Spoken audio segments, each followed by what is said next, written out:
1578 का साल था। उत्तर भारत के सूखे मैदानों पर सूरज धूप बरसा रहा था। एक अकेला किला पहरा दे रहा था। यह गौरीसर था। इसकी दीवारें सदियों से धूप और हवा से जर्जर हो गई थी। यह शांत किला के नाम से जाना जाता था। कोई भी दुश्मन इसकी दीवारों को तोड़ नहीं पाया था। गौरीसर पत्थर और चूने से भी बढ़कर था। यह साहस का प्रतीक था। यह बीते हुए पीढ़ियों के साहस का प्रमाण था। इसकी उपस्थिति ही जीतने वालों के दिलों में डर पैदा कर देती थी। यह किला एक ऊंचे पठार के ऊपर स्थित था। ऊपर जाने के लिए संकरे, खतरनाक रास्ते ही एकमात्र रास्ता थे। प्राकृतिक सुरक्षा अभेद्य थी। उन्होंने रक्षा करने वालों में कॉन्फिडेंस जगाया। उन्होंने हमलावरों में संदेह पैदा किया। लेकिन गौरीसर सिर्फ एक किला नहीं था।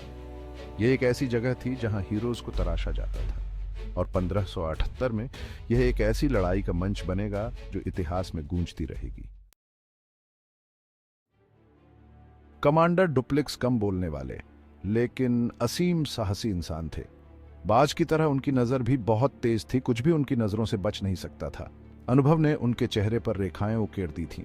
वो अनगिनत कैंपेन्स का प्रमाण थी। हर एक लकीर लड़ी और जीती हुई लड़ाइयों की कहानी बयान करती थी। डुप्लेक्स किसी रईस खानदान से नहीं थे। उन्होंने अपनी मेहनत से तरक्की की थी।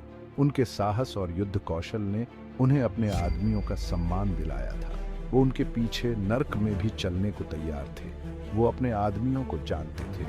वो उनकी ताकत जानते थे। वो उनकी कमजोरी जानते थे। उन्होंने उन्हें भड़काऊ भाषणों से नहीं बल्कि शांत कॉन्फिडेंस और रणनीतिक ब्रिलियंस से प्रेरित किया। उनके आदमी सिर्फ सैनिक नहीं थे, वो उनका परिवार थे। डुप्लेक्स ने अपने आदमियों को देखा। उनकी संख्या कम थी, वो कमजोर थे, लेकिन उनके पास एक एडवांटेज था। उनके पास वो थे